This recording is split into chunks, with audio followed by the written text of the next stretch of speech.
ಎಲ್ರಿಗೂ ನಮಸ್ಕಾರ. Welcome to ಸ್ಪರ್ಧಾ ಅರಿವು.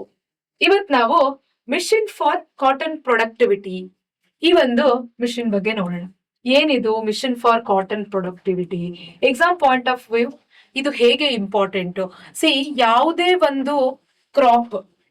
ಒಂದು ಕ್ರಾಪ್ ಮೇಲೆ ಹೊಸ ರೀತಿಯಾದಂತಹ ಒಂದು ಪ್ರಾಜೆಕ್ಟ್ ನ ಸೆಂಟ್ರಲ್ ಗವರ್ಮೆಂಟ್ ಮಾಡಿದ್ರೆ ಎಕ್ಸಾಮ್ ಪಾಯಿಂಟ್ ಆಫ್ ವ್ಯೂ ಇಂದ ಆ ಒಂದು ಕ್ರಾಪ್ ತುಂಬಾ ಇಂಪಾರ್ಟೆಂಟ್ ಆಗುತ್ತೆ.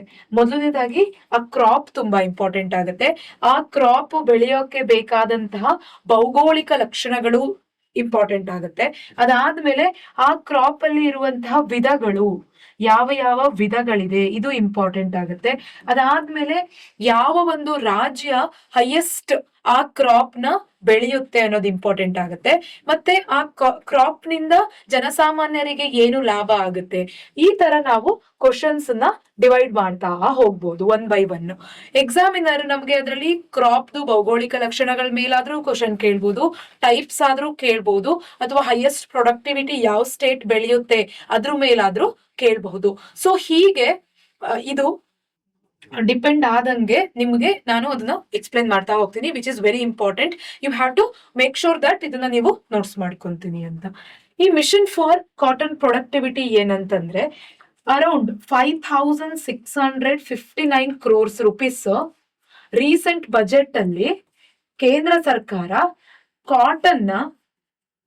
ಕಾಟನ್ ಬೆಳೆದು ಲೋಪದೋಷಗಳು ಅಂದ್ರೆ ಇತ್ತೀಚೆಗೆ ಕಾಟನ್ ಪ್ರೊಡಕ್ಟಿವಿಟಿ ಕಡಿಮೆ ಆಗ್ತಿದೆ ಇಂಡಿಯಾದಲ್ಲಿ, ಮತ್ತೆ ಕಾಟನ್ಗೆ ರೋಗಗಳು ಅಂದ್ರೆ ಬಾಲ್ ವಾರ್ಮ್ ರೋಗ ಜಾಸ್ತಿ ಆಗ್ತಾ ಇದೆ, ಮತ್ತೆ ಪ್ರೊಡಕ್ಟಿವಿಟಿ ಕಡಿಮೆ ಆಗ್ತಾ ಇದೆ. ಈ ಎಲ್ಲಾ ಪ್ರಾಬ್ಲಮ್ಸ್ ನ ಸಾಲ್ವ್ ಮಾಡೋಕ್ಕೋಸ್ಕರ ಮಿಷನ್ ಫಾರ್ ಕಾಟನ್ ಪ್ರೊಡಕ್ಟಿವಿಟಿ ಅಂತ ಹೇಳಿ ಒಂದು ಹೊಸ ಸ್ಕೀಮ್ ನ ಇನಿಶಿಯೇಟ್ ಮಾಡಿದ್ದಾರೆ. ಇದು ನಿಮ್ಗೆ ನೋಡಿ, ಇಂಪ್ರೂವಿಂಗ್ ದ ಕ್ವಾಲಿಟಿ, ಆಮೇಲೆ ಎಂಪವರಿಂಗ್ 32 lakhs ಫಾರ್ಮರ್ಸ್ ಕಾಟನ್ ಬೆಳಿತಾರೆ, ಅವ್ರನ್ನ ಎಂಪವರ್ ಮಾಡಕ್ಕೆ. ಮತ್ತೆ ಅಲ್ಲಿ ಹೇಗೆ ಎಂಪವರ್ ಅಂದ್ರೆ ಟೆಕ್ನಾಲಜಿನ ಯೂಸ್ ಮಾಡ್ಬಿಟ್ಟು. ಸಿ, ಇವಾಗ ನಮಗ್ ಗೊತ್ತೇ ಇದೆ ಎಲ್ಲಾ ಕಡೆ ಅಗ್ರಿಕಲ್ಚರ್ ಅಲ್ಲಿ ಟೆಕ್ನಾಲಜಿ ಬರ್ತಾ ಇದೆ. ಮತ್ತೆ ಸಾಯಿಲ್ ಟೆಸ್ಟ್ ಮಾಡಿ ಅದಕ್ಕೆ ಎಷ್ಟು ಬೇಕು ಅಷ್ಟು ರಸಗೊಬ್ಬರ ಹಾಕ್ತಾ ಇದ್ದಾರೆ. ಅದಾದ್ಮೇಲೆ ಪೆಸ್ಟಿಸೈಡ್ಸ್ ನ ಎಷ್ಟು ಬೇಕು ಅಷ್ಟು ಮಾತ್ರ ಹಾಕ್ತಾ ಇದ್ದಾರೆ. ಇದೆಲ್ಲದಕ್ಕೂ ಕೂಡ ಕೇಂದ್ರ ಸರ್ಕಾರ ಎಷ್ಟು ದುಡ್ಡನ್ನ ಬಿಟ್ಟಿದೆ? 5659 crores ಅಪ್ರಾಕ್ಸಿಮೇಟ್ಲಿ ಇಷ್ಟು ದುಡ್ಡು. So this is for mission for cotton productivity. ಯಾಕೆ ಈ ಒಂದು ಮಿಷನ್ ಇಂಪಾರ್ಟೆಂಟ್ ಆಗಿದೆ? ಈಗ ಕಾಟನ್ ಪ್ರೊಡಕ್ಟಿವಿಟಿ ಚೆನ್ನಾಗಿದ್ರೆ ನಮ್ಗೆ ಈ ಒಂದು ಮಿಷನ್ ಇಂಪಾರ್ಟೆಂಟ್ ಇತ್ತ? ಹಾಗಂತ ನೋಡ್ತಾ ಹೋದ್ರೆ ಯಾಕೆ ಈ ಒಂದು mission for cotton productivity central government ಅವರು ಜಾರಿಗೆ ತಂದಿದ್ದಾರೆ ಅಂದ್ರೆ, ಸ್ಟಾಗ್ನೆಂಟ್ ಈಲ್ಡ್ಸ್ ಅಂದ್ರೆ ಇಂಡಿಯಾ ಟಾಪ್ ಪ್ರೊಡಕ್ಷನ್ ಮಾಡುತ್ತೆ ಯಾವ್ದನ್ನ? ಕಾಟನ್. ಬಟ್ ಆದ್ರೂ ಕೂಡ ಪ್ರೊಡಕ್ಟಿವಿಟಿ ಕಮ್ಮಿ ಇದೆ. ಗ್ಲೋಬಲಿ ನಮ್ದು ಪ್ರೊಡಕ್ಟಿವಿಟಿ ಇರೋದು 440 ಕಿಲೋಗ್ರಾಮ್ ಪರ್ ಹೆಕ್ಟೇರ್, ತುಂಬಾ ಕಡಿಮೆ ಕಂಪೇರ್ ಟು ಗ್ಲೋಬಲಿ. ಕಂಪೇರ್ ಮಾಡಿದ್ರೆ ನಮ್ಮ ಪ್ರೊಡಕ್ಟಿವಿಟಿ ತುಂಬಾ ಕಡಿಮೆ. ಗ್ಲೋಬಲಿ ಎಷ್ಟಿದೆ? 770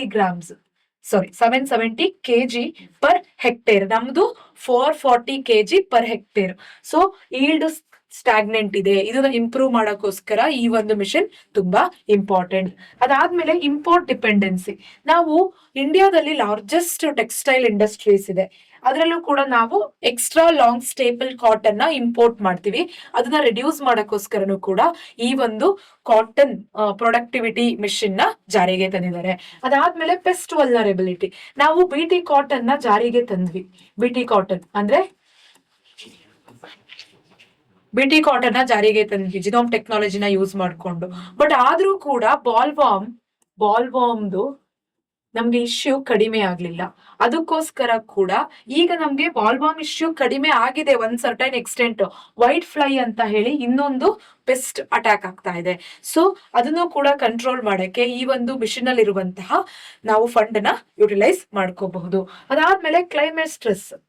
ಈಗ 65% of the cotton cultivation rain Fed ಇದೆ. ಈಗ ಇಂಡಿಯಾದಲ್ಲೇ ನಿಮ್ಗೆ ಗೊತ್ತಿದೆ ಎಷ್ಟು ಈಗ ಕಂಟಿನ್ಯೂಸ್ ಆಗಿ ಕೆಲವು ವರ್ಷಗಳಿಂದ ಎಲ್ಲಿನೋ ಇಂಪ್ಯಾಕ್ಟ್ ಆಗ್ತಾ ಇದೆ. ಎಲ್ಲಿನೋ ಇಂಪ್ಯಾಕ್ಟ್ ಅಂತಂದ್ರೆ ಇಂಡಿಯಾದಲ್ಲಿ ಡ್ರಾಟ್ ಲೆವೆಲ್ ಅಂದ್ರೆ ಮಾನ್ಸೂನ್ಗೆ ಇಂಪ್ಯಾಕ್ಟ್ ಆಗುವಂತದ್ದು. ಈಗ ಕಾಟನ್ ಕ್ರಾಪ್ ಬಗ್ಗೆ ನಮ್ಗೆ ಗೊತ್ತೇ ಇದೆ, 280 days ಫ್ರಾಸ್ಟ್ ಫ್ರೀ ಇರುವಂತಹ ಒಂದು ಕ್ಲೈಮೇಟ್ ಬೇಕು. ಜೊತೆಗೆ ರೈನ್ ಫೆಡ್ ಏರಿಯಾ. ಈಗ ರೈನ್ ಫೆಡ್ ಏರಿಯಾದಲ್ಲಿ ಎಲ್ನಿನೋ ಇಂಪ್ಯಾಕ್ಟ್ ಇಂದ ಮಳೆ ಕಡಿಮೆ ಆದ್ರೆ ಹೇಗೆ, ಕರೆಕ್ಟ್ ಅಲ್ವಾ? ಸೊ ಹಾಗಾಗಿ ಆ ಒಂದು ಸಮಸ್ಯೆಯನ್ನು ಕೂಡ ಬಗೆಹರಿಸೋದಕ್ಕೋಸ್ಕರ ಕೇಂದ್ರ ಸರ್ಕಾರ ಈ ಒಂದು ಮಿಷನ್ ನ ಜಾರಿಗೆ ತಂದಿದೆ. What exactly mission for cotton productivity ಅಂತ ಅಂದ್ರೆ ಏನು ಅಂತ ಅಂದ್ರೆ, ಇದು majorly 140 district out of 14 states ಅಲ್ಲಿ ಕಾಟನ್ ಬೆಳೆಯುವಂತಹ 14 ರಾಜ್ಯಗಳ 140 ಡಿಸ್ಟ್ರಿಕ್ಟ್ ನ ಕವರ್ ಮಾಡುತ್ತೆ. ಮತ್ತೆ budget as a discussed 5659 crores. ಮತ್ತೆ ಮಿನಿಸ್ಟ್ರಿ ಕೇಳ್ತಾರೆ, ಇದರಲ್ಲಿ ಮಿನಿಸ್ಟ್ರಿ ಆಫ್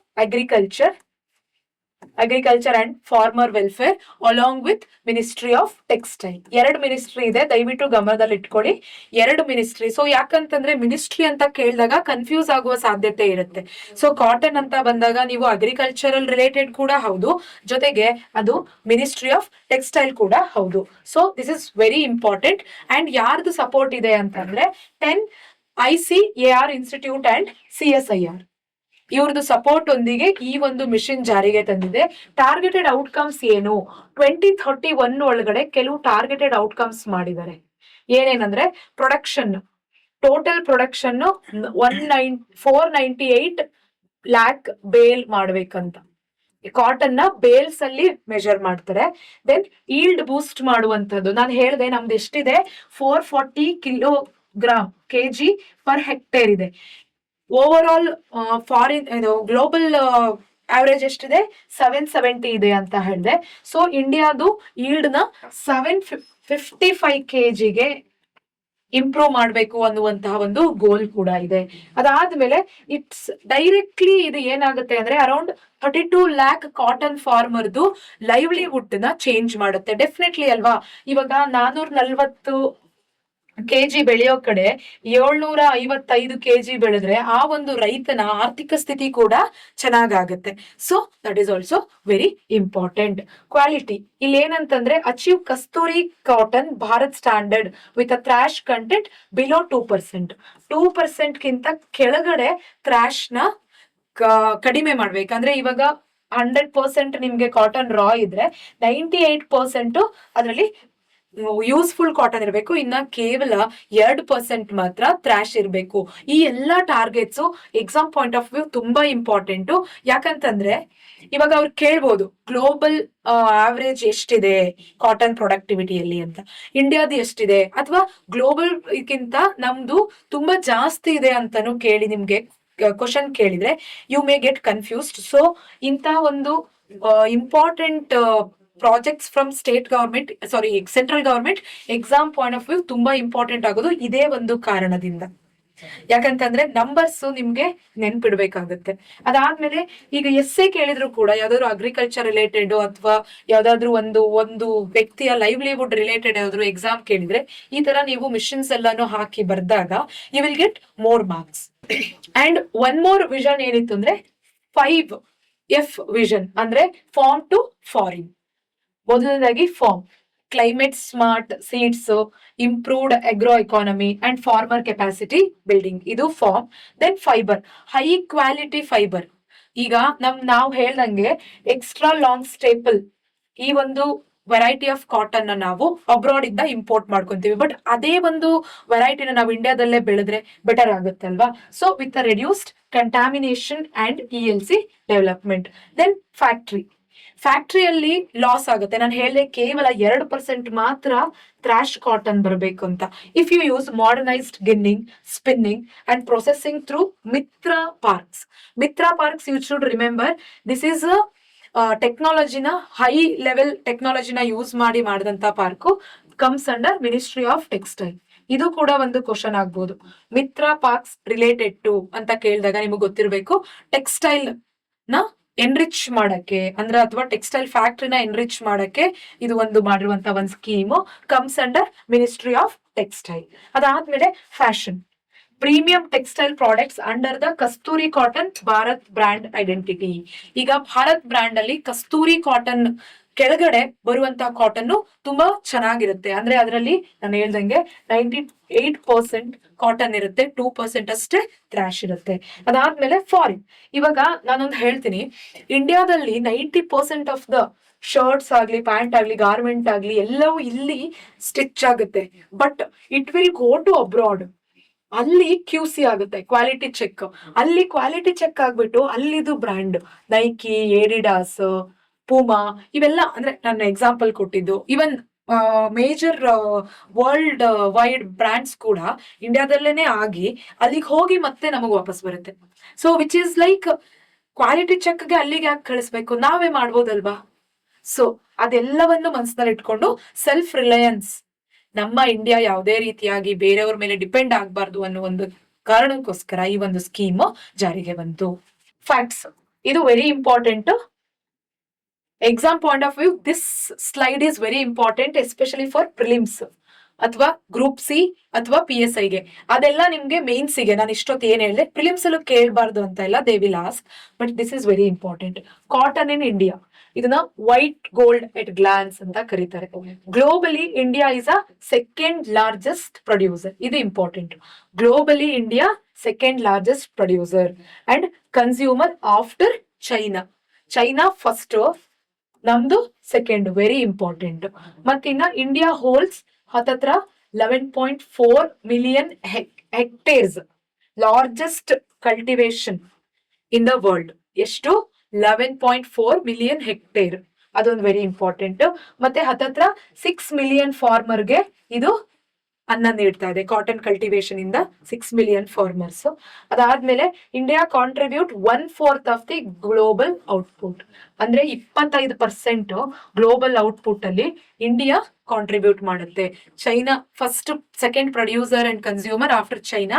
ಅದಾದ್ಮೇಲೆ 11.4 ಮಿಲಿಯನ್ ಹೆಕ್ಟೇರ್ಗಳಷ್ಟು ಜಾಗ ಇದು ಕಲ್ಟಿವೇಶನ್ ಮಾಡ್ತಾರೆ. ಹತ್ತತ್ರ 6 ಮಿಲಿಯನ್ ಫಾರ್ಮರ್ಸ್ ಇದ್ರ ಮೇಲೆ ಡಿಪೆಂಡ್ ಆಗಿದ್ದಾರೆ. ಅಂಡ್ ಅದಾದ್ಮೇಲೆ 1/4 of the cotton produce in India world. ಇಷ್ಟು ನಿಮ್ಗೆ ನೆನಪಿರ್ಬೇಕು. Cotton growing zones across India. ಎಲ್ಲೆಲ್ಲಿ? ನದರ್ನ್ ಝೋನ್ ಅಲ್ಲಿ ಯಾವ್ಯಾವ ಒಂದು ಪ್ರದೇಶದಲ್ಲಿ ಬೆಳೀತಾರೆ ಅಂದ್ರೆ ಪಂಜಾಬ್, ಹರಿಯಾಣ, ರಾಜಸ್ಥಾನ್. ಸೆಂಟ್ರಲ್ ಝೋನ್ ಅಲ್ಲಿ ಗುಜರಾತ್, ಮಹಾರಾಷ್ಟ್ರ, ಮಧ್ಯಪ್ರದೇಶ.